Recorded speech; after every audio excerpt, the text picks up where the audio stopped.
Inside Korea News, today news about Moon's proposal to the end Korean War faces feasibility questions.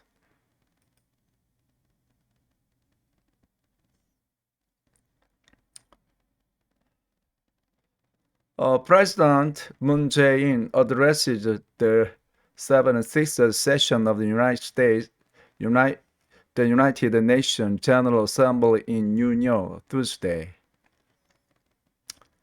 Unresponsive Pyongyang, Washington, Beijing, rebellion steamy talks by Nam Hyun-woo.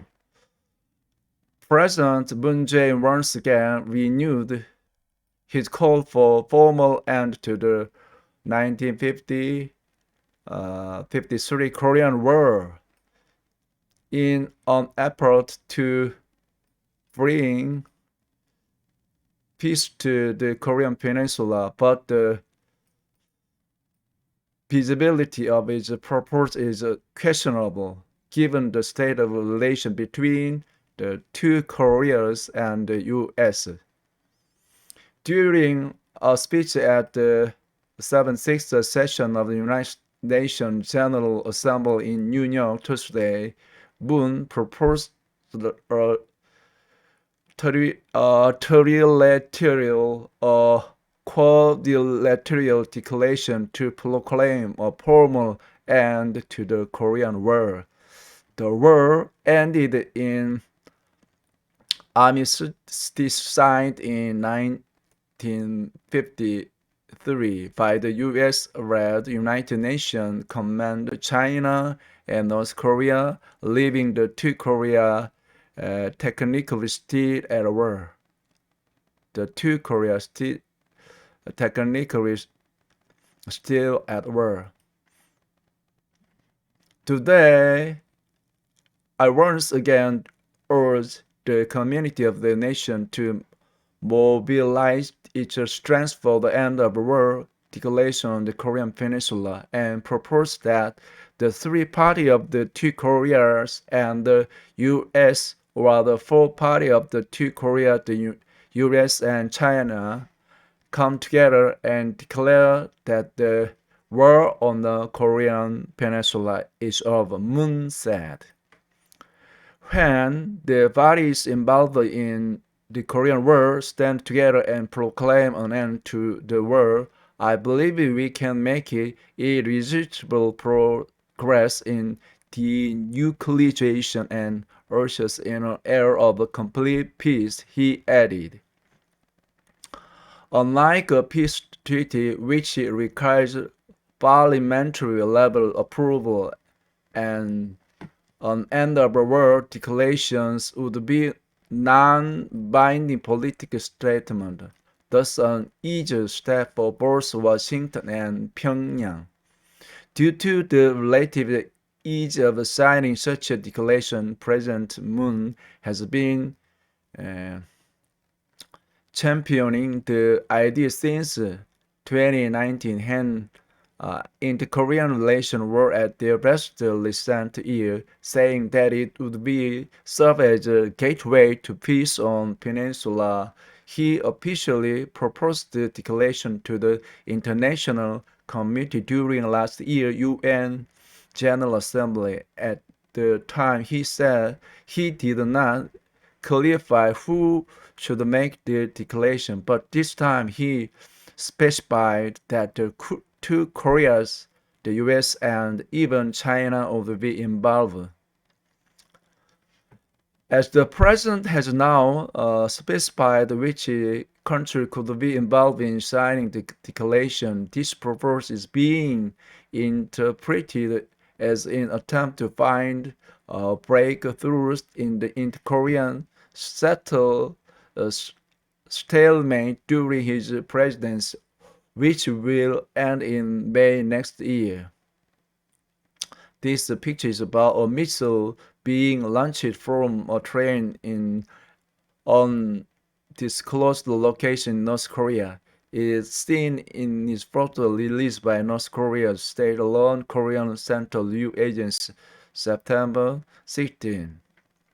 However, Moon proposal seems unfeasible considering that inter-Korean relations are deadlocked with the North seemingly continuing on with its nuclear program while remaining silent toward a repeated call for talk for South Korea and the US. Recent developments in the missile program of both Korea are also against the peace narrative the Moon is pitching on September 15. The South Korean Navy successfully test-fired domestically developed some submarine-launched ballistic missile, while on the same day North Korea launched a ballistic missile from train, sign that the two Koreas are trying to show each other their military strengths. The conservative main opposition people power parties uh, criticized the Moon's proposal, saying that peace cannot be achieved through the declaration, but must come through North Korea taking action to show its commitment to denuclearization.